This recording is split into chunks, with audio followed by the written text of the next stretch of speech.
Hello students, आप सभी का स्वागत है आपके अपने चैनल टारगेट सेमेस्टर में। उम्मीद करते हैं कि आप सभी लोग ठीक होंगे और आपकी पढ़ाई अच्छे से चल रही होगी। जैसा कि आप सभी लोगों को पता है कि मिड टर्म के एग्ज़ाम्स बहुत तेज़ी से आपके करीब आ रहे हैं, तो क्या आप भी मिड टर्म एग्ज़ाम्स के लिए पूरी तरह से तैयार हैं? तो आंसर क्या है?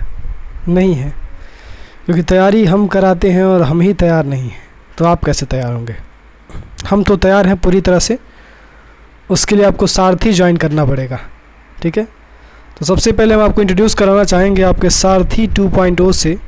जैसा कि आप सभी को पता होगा कि फर्स्ट सेमेस्टर में हमने सारथी के माध्यम से आप सभी की तैयारी कराई थी, जिसमें आपको सारथी के माध्यम से क्वेश्चन पेपर्स दिए गए थे, मोस्ट इम्पॉर्टेंट क्वेश्चंस दिए गए थे और ऐसे क्वेश्चंस दिए गए थे कि वही क्वेश्चंस आपके एग्ज़ाम में पूछे गए थे और बच्चों के 40 में 40, 38, 36 इस प्रकार के नंबर आए थे 40 में से।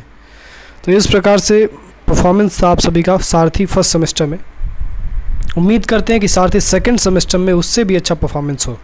उसके लिए आपको सारथी ज्वाइन करना पड़ेगा। सारथी ज्वाइन करने के लिए डिस्क्रिप्शन में लिंक दिया गया है। टारगेट गुरुकुल मोबाइल ऐप को डाउनलोड करिए, वहाँ से आप अपने सारथी को ज्वाइन कर सकते हैं और सारथी फैमिली का इस परिवार का एक सदस्य बन सकते हैं और अपनी तैयारी को एक नई दिशा और एक नई ऊर्जा दे सकते हैं। स्टूडेंट्स, इस वीडियो में हम डिस्कस करने वाले हैं फाइनेंशियल अकाउंटिंग के पार्ट 6 के विषय में। इसके पहले 5 वीडियोस फाइनेंशियल अकाउंटिंग की ऑलरेडी अपलोड हो चुकी हैं। आज हम पार्ट 6 के विषय में डिस्कस करेंगे और इसी के साथ आपका जो पहला चैप्टर है और आपका जो पहला यूनिट है उसका अप्रॉक्सीमेटली 60% सिलेबस कवर हो जाएगा। पहले यूनिट का जो फाइनेंशियल अकाउंटिंग आपका सब्जेक्ट है उसका पहला यूनिट का अप्रॉक्सीमेटली 60% सिलेबस आपका कवर हो जाएगा और फिर 40% सिलेबस बचेगा। तो इसके बाद से हम उसको भी कवर कर लेंगे बहुत जल्द। बस आपका समर्थन मिला रहे और आप लोग कमेंट सेक्शन में अपनी बातें सारी बताती रहें कि आप लोगों को लेक्चर्स कैसे लग रहे हैं, कि आपको लेक्चर्स यूज़फुल लग रहे हैं। और आप लोग यदि अभी तक सारथी ज्वाइन नहीं किए हैं तो do it fast, go and just download the target Gurukul mobile app and join your Sarthi, because Sarthi is waiting for you. Where are you? Students, आज हमारा जो टॉपिक है जो हम डिस्कस करने वाले हैं उस टॉपिक का नाम है अकाउंटिंग इक्वेशन। आपने क्लास 11th में पढ़ा होगा अकाउंटिंग इक्वेशन किसे कहते हैं। तो सबसे पहले हम आपसे जानना चाहेंगे अकाउंटिंग इक्वेशन होता क्या है। क्लास 11th से पहले आपने लीनियर इक्वेशन पढ़ा होगा क्लास 9th और 10th में, लेकिन सबसे पहले हम आपसे ये जानना चाहेंगे कि इक्वेशन क्या होता है। चलिए अकाउंटिंग इक्वेशन को दरकिनार करते हैं, पहले यही बता दीजिए कि इक्वेशन क्या होता है। सभी लोग कमेंट सेक्शन में लिख रहे हैं, ऐसा हम उम्मीद करते हैं। चलिए हम बता देते हैं। इक्वेशन का मतलब होता है दो वेरिएबल्स के बीच में रिलेशनशिप को स्टेब्लिश करना। किन्हीं दो चीज़ों के बीच में यदि रिलेशनशिप को स्टेब्लिश किया जाता है तो उसको हम इक्वेशन कहते हैं, समीकरण। तो accounting equation states that a companies total assets are equal to the sum of total liabilities and its shareholders equity। Accounting equation का मतलब क्या है? अकाउंटिंग इक्वेशन का मतलब केवल इतना है, assets equal to liabilities plus capital. Assets equals to liabilities plus capital, this is the meaning of accounting equation. Accounting equation ये कहता है कि जो आपके एसेट्स की वैल्यू है वो आपके लाइबिलिटीज और कैपिटल के वैल्यू के सम के बराबर होता है। यानी आपके बिजनेस के पास जितनी भी संपत्ति है उस संपत्ति जो होती है आपकी वो आपके लाइबिलिटीज़ और आपके कैपिटल के सम के, यानी इन दोनों को जोड़ दिया जाए तो उसके बराबर होती है। The straightforward number on a company balance sheet is considered to be the foundation of the double entry system. The accounting equation ensures that the balance sheet remains balanced, that is each entry made on the debit side has a corresponding credit entry on average on the credit side.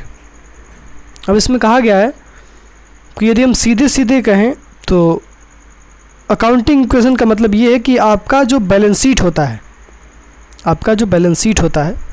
Balance sheet के दो parts होते हैं। एक part होता है asset वाला और एक पार्ट होता है लाइबिलिटीज़ वाला। लेकिन लाइबिलिटीज़ वाले पार्ट में कैपिटल को भी लिखा जाता है और यदि आप कंपनी का बैलेंस शीट बनाएंगे तो उसमें इक्विटी लिखा जाता है। तो इसमें यही कहा गया कि यदि आपके बैलेंस शीट का एसेट्स आपके बैलेंस शीट के लाइबिलिटी साइड से, आपके बैलेंस शीट का एसेट साइड आपके बैलेंस शीट के लाइबिलिटी साइड के बराबर है, तो इसका मतलब ये है कि आपकी बैलेंस शीट करेक्ट है और आपकी जो बैलेंस शीट बनाई गई है वो डबल एंट्री सिस्टम को पालन करते हुए बनाई गई है। So what is accounting equation? Accounting equation states that the asset of any organization is equals to the sum total of liabilities and capital of that organization.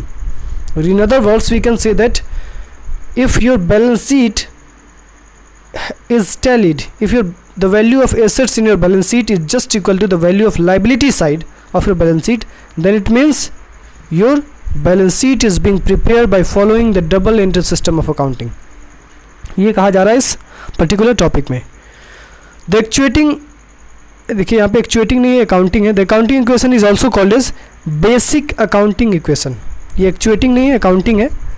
तो जो अकाउंटिंग इक्वेशन, इसको हम बेसिक अकाउंटिंग इक्वेशन या फिर balance sheet equation के नाम से भी जानते हैं। अच्छा, इसको बैलेंस शीट इक्वेशन क्यों कहते हैं? क्योंकि ये बैलेंस शीट से डिराइव हुआ है।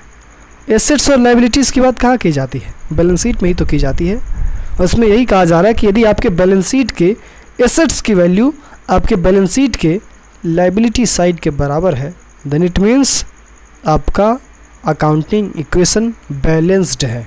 ठीक है, चलिए, आई थिंक ये क्लियर होगा आपको। अब आगे रीड कर लेते हैं। Transactions are recorded in bookkeeping. Every transaction has two aspects. आपको पता होगा कि हम लोग बुक कीपिंग में ट्रांजेक्शन्स की रिकॉर्डिंग करते हैं।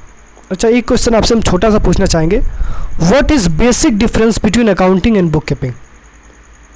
अकाउंटिंग और बुक कीपिंग में बेसिक डिफरेंस क्या है? थोड़ा आप लोग कमेंट सेक्शन में बताएं। आपसे पूछ रहे हैं मिस्टर, आप लोगों से, यू आपसे पूछ रहे हैं, तो जल्दी से आप लोग कमेंट सेक्शन में बताएंगे कि अकाउंटिंग और बुक कीपिंग में बेसिक डिफरेंस क्या है। उसमें ये कहा गया कि हमने पढ़ा था कि बुक कीपिंग में हम ट्रांजेक्शन्स को रिकॉर्ड करते हैं, और हम ये भी जानते हैं कि हर एक ट्रांजेक्शन के दो रूप होते हैं, दो एस्पेक्ट होते हैं, इसके दो प्रभाव पड़ते हैं। यदि कोई भी ट्रांजेक्शन होता है तो उस पर दो चीज़ों पे प्रभाव पड़ता है।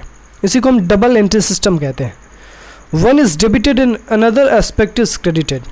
जो ट्रांजेक्शन होगा उसका एक एस्पेक्ट यदि डेबिट होगा तो उसका दूसरा एस्पेक्ट क्रेडिट होगा। Proprietor introduces capital in his business, this capital is called equity. जो पैसा प्रोप्राइटर यानी आपके बिजनेस का ऑनर आपके बिजनेस में लगाता है, उस पैसे को हम कैपिटल या फिर इक्विटी के नाम से जानते हैं। किस नाम से जानते हैं? जो पैसा आपका बिजनेसमैन आपके बिजनेस में लगाता है उसको हम इक्विटी या कैपिटल के नाम से जानते हैं। With this equity assets of the business are acquired, और इसी इक्विटी की मदद से आपके बिजनेस के एसेट्स को भी एक्वायर किया जाता है। फॉर एग्जांपल, आप कोई बिजनेस कर रहे हैं, आपने बिजनेस में 5 लाख रुपए का पूंजी लगाया, तो 5 लाख रुपए का पूंजी लगाया, इसका मतलब ये नहीं कि आपने 5 लाख रुपए बिजनेस में लगा के रख दिए। आपने 5 लाख से कुछ संपत्ति खरीदी होगी। आपने 5 लाख में एक दुकान ली होगी, उसमें कुछ सामान खरीदे होंगे, फर्नीचर लिया होगा जहाँ पे आप बैठेंगे, बिजनेस करेंगे, तो ये सब आपके बिजनेस के एसेट्स हो गए। ठीक है, for example, P the proprietor commences business with 80,000 capital and hence cash of 80,000 is asset of the business, and business owes to P the proprietor 80,000. This relationship between assets of the business and proprietor's capital or equity is called accounting equation. अब इसमें ये कहा गया कि example के तौर पे एक व्यक्ति है जिसका नाम P है। वो व्यक्ति अपने बिजनेस की स्टार्टिंग करता है, अपने बिजनेस को स्टार्ट करता है 80,000 रुपये के साथ, 80,000 की पूंजी के साथ। अब जब वो अपने बिजनेस को स्टार्ट किया 80,000 की पूंजी के साथ, तो उसके बिजनेस में जो 80,000 का कैश पड़ा हुआ है, वो 80,000 का कैश उसके लिए क्या है? असेट ही तो है, संपत्ति ही तो है। कौन सा एसेट है? करेंट एसेट है। ठीक है, तो आपके बिजनेस में आपने कैपिटल लगाया 80,000 का, और आपके बिजनेस में एसेट उसकी वजह से 80,000 बढ़ गया, तो आपके बिजनेस का जो कैपिटल का वैल्यू है वो उसके एसेट के वैल्यू के बराबर है। यानी capital equals to asset, that is 80,000 equals to 80,000। बड़ा इजी है ये। So this relationship between assets of the business and proprietor's capital और equity is called accounting equation. और जिस संबंध के बारे में हम बात कर रहे हैं कि प्रोप्राइटर यदि 80,000 का कैपिटल लाता है तो उसके बिजनेस में 80,000 का कैश बढ़ जाता है, इसी पूरे संबंध को हम अकाउंटिंग इक्वेशन कहते हैं। क्या कहते हैं? अकाउंटिंग इक्वेशन कहते हैं। किस संबंध को? जो हमने अभी डिस्कस किया। आई think it is loud and clear. चलिए ये थोड़ा सा पीपीटी छोटा बन गया है, इसमें लेटर्स काफ़ी छोटे हैं, एडजस्ट कर लेंगे आप लोग, फिर भी दिख रहे होंगे आपको लेटर्स। यहाँ पे क्या एग्जाम्पल दिया गया है, हेयर ए स्टैंड्स फॉर, ध्यान से देखिएगा, यहाँ पे दिया गया है एसेट्स इक्वल्स टू इक्विटी। अब इसको समझते हैं। Here A stands for assets and E stands for equity. In the above example, if A purchases goods for 50,000, then the accounting equation A equals to E। देखिए अभी हमने पहले वाले example में, पिछले वाले एग्जाम्पल में देखा कि P नाम का व्यक्ति है, वो P नाम का व्यक्ति 80,000 रुपये से अपने बिजनेस को स्टार्ट करता है। जब वो अपने बिजनेस को 80,000 रुपये से स्टार्ट करता है तो उसके पास 80,000 का कैपिटल है और 80,000 का कैश है, यानी उसका कैपिटल उसके एसेट के बराबर है। अब आगे बढ़ते हैं। अब इसमें ये कहा गया है आगे कि यदि जो P नाम का व्यक्ति है वो 50,000 रुपये के गुड्स खरीद ले, क्या खरीद ले, 50,000 रुपये के गुड्स खरीद ले, 80,000 में से 50,000 रुपये का वो गुड्स खरीद ले रहा है, सामान खरीद ले रहा है, तो अकाउंटिंग इक्वेशन क्या होगा? तुमको पता है कि अकाउंटिंग इक्वेशन क्या होता है? अकाउंटिंग इक्वेशन क्या होता है बताइए? Assets equal to liabilities plus capital.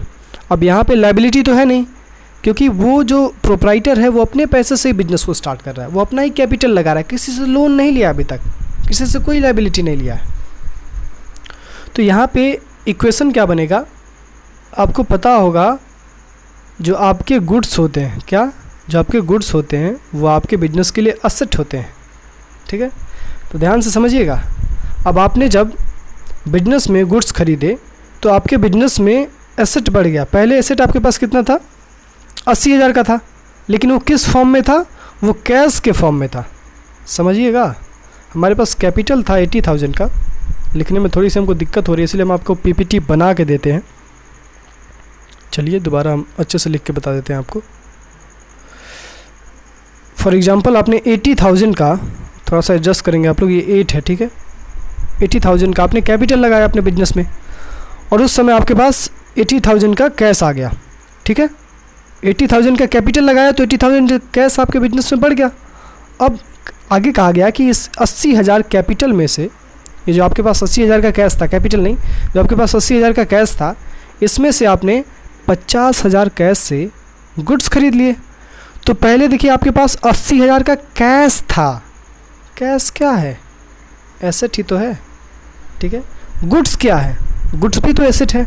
तो ध्यान से समझिएगा, पहले आपके पास 50,000 रुपये का, पहले आपके पास 80,000 रुपये का कैश था, और अभी आपके पास 50,000 रुपये के गुड्स हैं, और आपके पास 30,000 रुपये के कैश बचे हुए हैं, क्योंकि 80,000 में से 50,000 के आपने गुड्स खरीद लिए और बचा आपके पास 30,000 रुपये।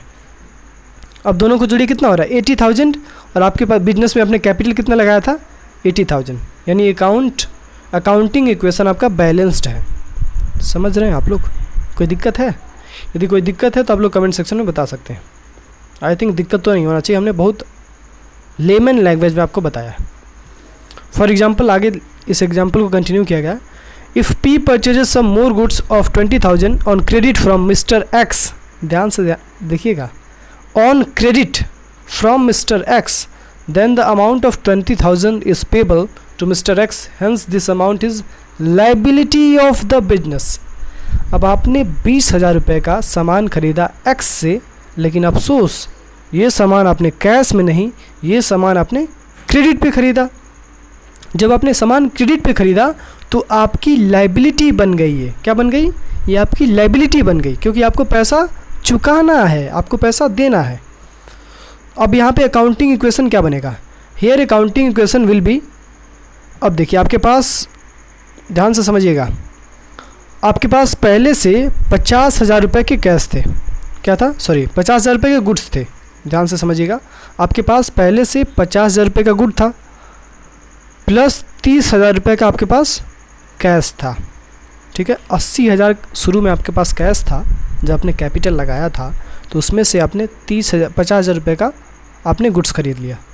जब 50,000 रुपये का आपने गुड्स खरीद लिया तो आपके पास 30,000 कैश बच गया था। अब यहाँ पे एक और कांड होता है, आपने 20,000 रुपये का गुड्स खरीदा है, लेकिन क्रेडिट में ख़रीदा है। तो भाई क्रेडिट में ख़रीदे चाहे कैश में ख़रीदे, गुड्स आएगा हमारे बिजनेस के पास, तो हमारे बिजनेस का एसेट तो बढ़ेगा ना, हमारे बिजनेस में गुड्स की संख्या तो बढ़ेगी ना, गुड्स की वैल्यू तो बढ़ेगी ना, तो हमारे बिजनेस का एसेट बढ़ जाएगा, यानी 20,000 रुपये से हमारे गुड्स बढ़ गए। ठीक है, अभी देखिए हमारे पास क्या सिचुएशन है, हमारे पास 70,000 रुपये के गुड्स हैं और 30,000 रुपये का कैश है, जिसमें से 50,000 रुपये का के जो गुड्स हैं वो हमने कैश से ख़रीदा था इनिशियली, और जो 20,000 रुपये के गुड्स हैं वो हमने क्रेडिट पे ख़रीदा है मिस्टर एक्स से। ठीक है, समझ रहे हैं आप लोग। अब आगे देखिए, आपने बिजनेस में कैपिटल कितना लगाया था, 80,000 रुपये। 80,000 रुपये से अपने बिजनेस को आपने स्टार्ट किया था, लेकिन अभी क्या हुआ है, आपने अपने बिजनेस में 20,000 की लायबिलिटी ले ली है। आपने जो उधार में सामान खरीदा, इसकी वजह से आपके बिजनेस की लायबिलिटी बढ़ गई है 20,000 रुपये से। तो 80,000 प्लस 20,000 हो जाएगा, क्योंकि ये तो आपका कैपिटल है 80,000, और ये जो आपका है 20,000, this is your liability.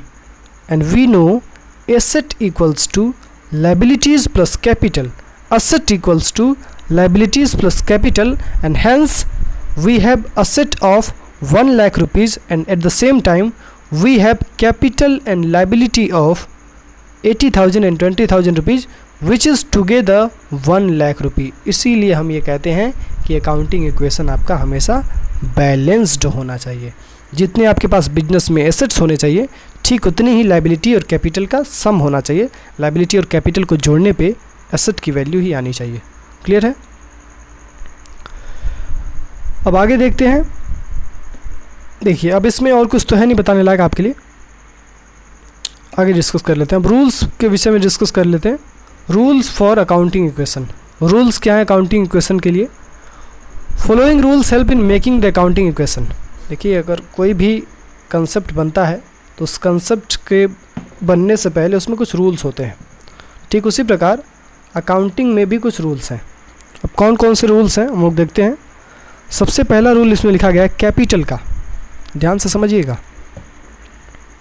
When capital is increased, it is credited, and when some portion of capital is withdrawn, drawings are made, it is debited। जब आपके बिजनेस में कैपिटल बढ़ेगा, क्या बढ़ेगा? जब आपके बिजनेस में कैपिटल बढ़ेगा तो आप क्रेडिट करेंगे। क्या करेंगे? क्रेडिट करेंगे। और जब आपके बिजनेस में से कैपिटल को विड्रॉ कर लिया जाएगा, पॉइंट टू बी नोटेड, जब आपके बिजनेस में से कैपिटल को विड्रॉ कर लिया जाएगा तो उस केस में आप डेबिट करेंगे। यू नो, जब आपके बिजनेस में कैपिटल बढ़ेगा तो आप उसको क्रेडिट करेंगे, और जब आपके बिजनेस में से कैपिटल की वैल्यू कम होगी, दैट इज़ आपके बिजनेस में से ड्राइंग्स निकाले जाएंगे, तो उस केस में आप कैपिटल को डेबिट करेंगे। ठीक है, तो सीधी भाषा में कैपिटल बढ़ेगा तो क्रेडिट होगा और कैपिटल घटेगा तो डेबिट होगा। क्लियर है। अगला, outsiders equity. When liabilities are increased, outsiders equity are credited, and when liabilities are decreased, outsiders equities are debited. Outsiders equity का मतलब क्या है? आउटसाइडर इक्विटी का मतलब है लायबिलिटी। क्या मतलब इसका? लायबिलिटी। अब इसमें एक आ गया कि जब आपके बिजनेस में लायबिलिटी यानी आउटसाइडर इक्विटी बढ़ेगा, जब आपके बिजनेस में लायबिलिटी बढ़ेगा, सीधी भाषा में हम कह रहे हैं, जब आपके बिजनेस में लायबिलिटी बढ़ेगा तो आप उसको क्रेडिट करेंगे, और जब आपके बिजनेस में लायबिलिटी कम होगा तो आप उसको डेबिट करेंगे। यानी ठीक जिस प्रकार हम कैपिटल के बढ़ने पे कैपिटल को क्रेडिट कर रहे थे और कैपिटल के घटने पे कैपिटल को डेबिट कर रहे थे, उसी प्रकार लायबिलिटी के बढ़ने पे लायबिलिटी को क्रेडिट करना है और लायबिलिटी के घटने पे लायबिलिटी को डेबिट करना है। क्लियर है। अगला है revenue income. Honours equity is increased by the amount of revenue income. अब देखिए, इसमें समझिए, अगर आपके बिजनेस में इनकम आएगा, रेवेन्यू इनकम आएगा, तो आप उसको भी क्रेडिट करेंगे, क्योंकि रेवेन्यू इनकम की आने की वजह से आपके बिजनेस का कैपिटल बढ़ जाएगा, और हमको पता है कि जब बिजनेस में कैपिटल बढ़ता है तो उसको क्रेडिट किया जाता है। ठीक है। And you also know according to nominal account, जो बच्चे क्लास 11th में अकाउंट्स पढ़े होंगे उनको पता होगा कि 3 प्रकार के अकाउंट्स होते हैं, रियल, पर्सनल एंड नॉमिनल। उसमें जो नॉमिनल अकाउंट है वो नॉमिनल अकाउंट कहता है उसका जो रूल है वो रूल कहता है कि debit all expenses and losses and credit all incomes and gains. जितने भी आपके बिजनेस के एक्सपेंसेस हैं और लॉसेस हैं सबको डेबिट कर दो, और आपके बिजनेस के जितनी भी इनकम्स हैं, गेंस हैं, उनको क्रेडिट कर दो। ठीक है, चलिए आगे डिस्कस कर लेते हैं। तो कंसेप्ट क्या कह रहा है कि यदि आपके बिजनेस में रेवेन्यू इनकम आएगा, रेवेन्यू इनकम है तो आएगा ही भाई, जब आपके बिजनेस में रेवेन्यू आएगा तो आप उसको क्रेडिट करेंगे। अगला पॉइंट है rule number 4, revenue expenses outsiders equities decrease by the amount of revenue expenses. Revenue expenses मतलब वो एक्सपेंसेस जो आपके बिजनेस में होते हैं, खर्चे, सीधी सीधी भाषा में। अब हम रेवेन्यू और कैपिटल एक्सपेंसेस और कैपिटल रिसिप्ट की यहाँ पे बात नहीं करेंगे, वो हम लोग आगे बात करेंगे। ठीक है, यहाँ पे यही समझना आपके लिए मुश्किल होगा। देखिए, अगर रेवेन्यू इनकम आएगा तो क्रेडिट करेंगे, और यदि रेवेन्यू एक्सपेंस होगा तो उसको डेबिट करेंगे। Because according to nominal account debit all expenses credit all incomes, because revenue is the income we have to credit it, and expense को हम डेबिट करेंगे अकॉर्डिंग टू नॉमिनल अकाउंट। ठीक है, इतनी बात समझ गए। 4 चीज़ें एक बार और मैं रिवाइज करवा देता हूँ। कैपिटल बढ़ेगा तो कैपिटल क्रेडिट होगा, कैपिटल कम होगा तो कैपिटल डेबिट होगा। दूसरा, जब आपके बिजनेस में लायबिलिटी बढ़ेगा तो लायबिलिटी क्रेडिट होगा, और आपके बिजनेस में लायबिलिटी कम होगा तो लायबिलिटी डेबिट होगा। लायबिलिटी इंक्रीज होगा तो क्रेडिट, डिक्रीज होगा तो डेबिट, कैपिटल इंक्रीज होगा तो क्रेडिट एंड कैपिटल डिक्रीज होगा तो डेबिट। यानी कैपिटल और लायबिलिटी में सेम फंडा लग रहा है, सेम रूल लग रहा है। अगला है रेवेन्यू इनकम। तो रेवेन्यू इनकम जब आपके बिजनेस में आएगा तो उसको क्रेडिट करेंगे, और जब रेवेन्यू एक्सपेंसेज आपके बिजनेस में होंगे तो उसको डेबिट करेंगे। क्लियर है। अगला asset. If there is increase in asset, this increase is debited in asset account, and if here is decrease in asset, this decrease is credited in asset account. यदि आपके business में asset बढ़ेगा तो asset को debit करेंगे। देखिए, asset क्या है, लायबिलिटी का उल्टा है, इसीलिए इसमें लायबिलिटी का उल्टा नियम लगेगा। लायबिलिटी में क्या नियम था कि लायबिलिटी बढ़ेगा तो क्रेडिट करेंगे, लेकिन यहाँ पे एसेट बढ़ेगा तो डेबिट करेंगे, और एसेट कम होगा तब क्रेडिट करेंगे। और वहाँ पे लायबिलिटी बढ़ रहा तो उस समय क्रेडिट कर रहे थे, और जब कम हो रहा था तब डेबिट कर रहे थे। यहाँ पे अपोजिट सिचुएशन है, एसेट बढ़ेगा तो डेबिट, एसेट कम होगा तो क्रेडिट। क्लियर है। आगे देख लेते हैं rule number 6। In accounting equation assets are equal to equities whether these equities are owners equity or outsiders equity or partly owners equity or partly outsiders equity. बहुत important line लिखी गई है। कहा गया कि अकाउंटिंग इक्वेशन में हमेशा जो आपका एसेट होता है आपके इक्विटी के बराबर होता है। अब ये इक्विटी 2 प्रकार से हो सकता है, एक होता है ओनर्स इक्विटी और एक होता है आउटसाइडर्स इक्विटी। ओनर्स इक्विटी यानी कैपिटल एंड आउटसाइडर्स इक्विटी यानी लायबिलिटी। तो आपके बिजनेस के जो भी एसेट्स होंगे वो आपके बिजनेस के लायबिलिटीज़ और कैपिटल के सम के बराबर होंगे, बस इतना समझिए। अब कुछ ऐसा भी बिजनेसेस होते हैं जहाँ पे लायबिलिटी नाम की चीज़ होती ही नहीं है, केवल कैपिटल ही होता है, और कुछ ऐसे बिजनेस होते हैं जहाँ पे केवल लायबिलिटी होती है, कैपिटल होता है लेकिन नेग्लिजिबल होता है। बिना कैपिटल के बिजनेस नहीं हो सकता है, केवल लायबिलिटी। कौन देगा लोन आपको? अगर आप बिजनेस करने जा रहे हैं तो लोन बैंक आपको कब देगा? जब आप अपना खुद का पैसा लगाएंगे तब तो वो लोन देगा बैंक आपको। ठीक है, ऐसा नहीं होता है कि आप बैंक से पूरा पैसा लेकर अपना बिजनेस स्टार्ट कर सकते हैं। आपको कुछ ना कुछ अपनी जेब से लगाना ही पड़ता है, नहीं तो बैंक कैसे भरोसा करेगा आप पे? हो सकता है बैंक का पैसा ले जाके डुबा दें और फिर निकल लें। हाँ, तो आप क्या समझना है कि अकाउंटिंग इक्वेशन में जो आपका एसेट होगा वो आपके लायबिलिटी के बराबर होगा। अब वो चाहे लायबिलिटी आउटसाइडर हो या ऑनर्स की हो या फिर दोनों का हो, आधा ऑनर का हो आधा आउटसाइडर का हो, तो दोनों के सम के बराबर होगा आपका एसेट। क्लियर है। आगे देखते हैं। sometimes when one asset is increased, other asset is decreased. That is purchase of furniture for cash. Here furniture is increased and cash is decreased. देखिए, कभी कभी क्या होता है कि कुछ एसेट को खरीदते समय या फिर कुछ एसेट को एक्वायर करते समय एक एसेट की वैल्यू बढ़ती है तो दूसरे एसेट की वैल्यू कम हो जाती है। जैसे आपने फर्नीचर खरीदा, तो जब आपने फर्नीचर खरीदा तो आपके बिजनेस से जो फर्नीचर नाम का एसेट था वो तो बढ़ गया, लेकिन आपके बिजनेस से कैश चला गया, यानी कैश कम हो गया और फर्नीचर बढ़ गया। तो यदि इस प्रकार का कोई ट्रांजैक्शन हो रहा है जिसमें एक एसेट बढ़ रहा है और दूसरा एसेट कम हो रहा है, तो उस ट्रांजैक्शन को एसेट साइड में ही हम एडजस्ट कर लेंगे। एक एसेट की वैल्यू एसेट साइड में से घटा लेंगे और एग्जैक्टली दूसरे एसेट की वैल्यू उसी साइड में बढ़ा लेंगे। ठीक है, अगला है when one liability is decreased other liability is increased, यानी वही केस है। For example creditors are made payment by giving bills payable, है creditors are decrease but bills payable are increased. कभी कभी ऐसा भी हो सकता है कि आपके बिजनेस के एक लायबिलिटी को ख़त्म करने के लिए आप दूसरी लायबिलिटी को जन्म दे रहे हैं, यानी आपके बिजनेस में एक लायबिलिटी कम हो रही है तो दूसरी लायबिलिटी अपने आप बढ़ जा रही है। फॉर एग्जांपल आपने क्रेडिटर से सामान उधार में ख़रीदा, लेकिन बाद में आपने उनको बिल्स पेबल बना के दे दिया। बिल्स ऑफ एक्सचेंज आप सुने होंगे। तो जो बिल्स पेबल है उसकी वजह से आपकी लायबिलिटी बढ़ गई, लेकिन क्रेडिटर्स को आपने जो बिल्स पेबल बना के दिया तो क्रेडिटर्स की वैल्यू कम हो गई। तो लायबिलिटी कभी कभी एक बढ़ती है तो दूसरी कम हो जाती है। तो इसमें भी क्या करेंगे, हम लायबिलिटी साइड में ही इसको एडजस्ट कर लेंगे। ठीक है, आगे हम आपके क्वेश्चंस भी डिस्कस करेंगे। अब इस वीडियो में केवल हम लोग थियरी डिस्कस कर रहे हैं। देखिए, theory is the foundation of your accountancy.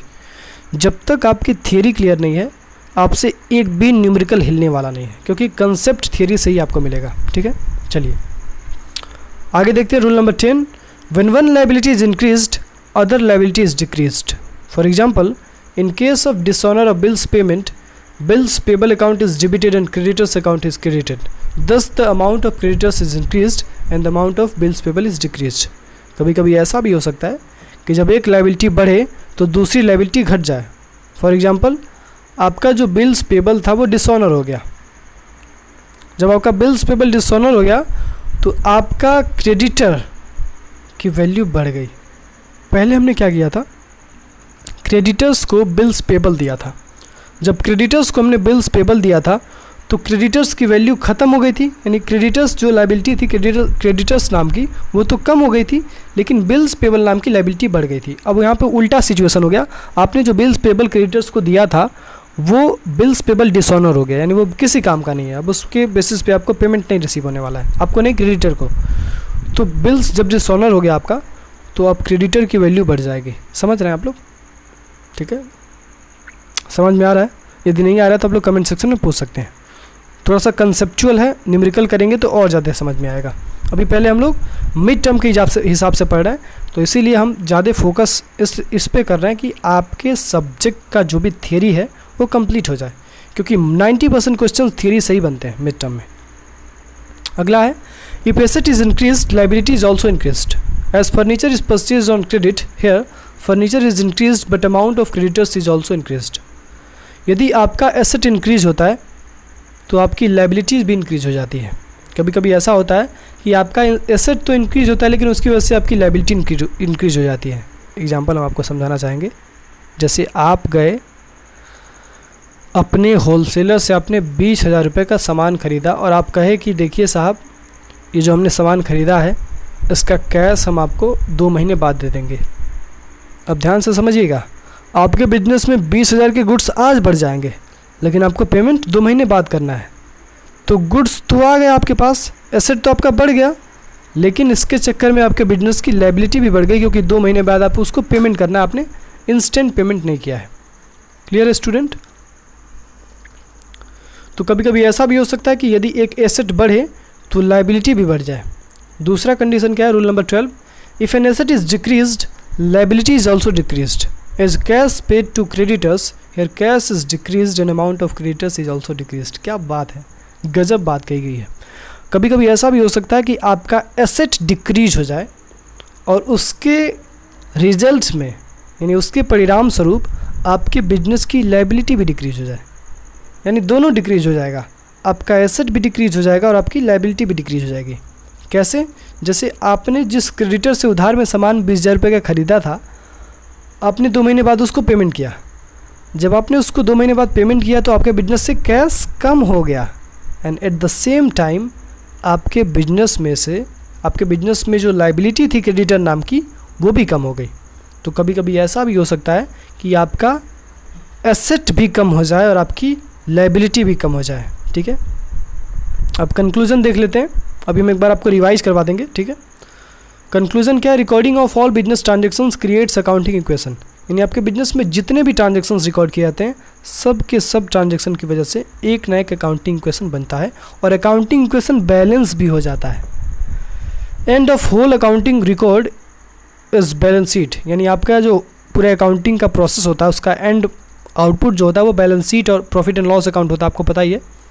Which indicates a perfect accounting equation because total of assets is always equal to total of liability. जब आपका बिजनेस का बैलेंस शीट बराबर है, यानी आपके बिजनेस में जो बैलेंस शीट का एसेट साइड है उसकी वैल्यू उसके लाइबिलिटी साइड के बराबर है, तो इसका मतलब ये है कि आपका बिजनेस का अकाउंटिंग प्रोसेस ठीक से किया गया है। Accounting equation is a formula of accounting which indicates equivalence of assets and liability. Accounting equation accounting का एक ऐसा फॉर्मूला है जो हमको इंडिकेट करता है कि हमारे बिजनेस के जो एसेट्स हैं हमारे बिजनेस की लाइबिलिटीज़ के इक्विवेलेंट है, यानी बराबर है। तो कौन सा ऐसा इक्वेशन है जो आपके बिजनेस के एसेट्स और आपके बिजनेस की लाइबिलिटीज़ को इक्विवेलेंट बनाता है? तो वो कोई नहीं है, वो है आपका अकाउंटिंग इक्वेशन। अकाउंटिंग इक्वेशन एक ऐसा फॉर्मूला है जो आपके बिजनेस के एसेट्स और लाइबिलिटीज़ को इक्विवेलेंट करता है। तो स्टूडेंट्स दैट्स ऑल, हमने डिस्कस कर लिया। 12 अलग अलग रूल्स हमने देखे। इसमें हम आपको एक शॉर्ट में रूल बताना चाहेंगे लास्ट में, ध्यान से समझिएगा। इसको हम कहते हैं क्लियर फार्मूला। इसमें से मोस्ट ऑफ द स्टूडेंट्स पढ़े भी होंगे, हमको जहाँ तक लगता है क्लास 11th में। क्लियर एक फार्मूला होता है CLEAR, ठीक है, थोड़ा सा एडजस्ट कर लीजिएगा, दिख रहा है ना। C for capital, L for liability, E for expense, A for asset and R for revenue.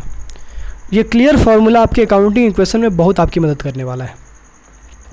Clear formula में C का मतलब है कैपिटल। क्लियर फार्मूला में कैपिटल का 2 ट्रीटमेंट होता है, या तो आपके बिजनेस में कैपिटल बढ़ेगा या तो आपके बिजनेस में कैपिटल कम होगा।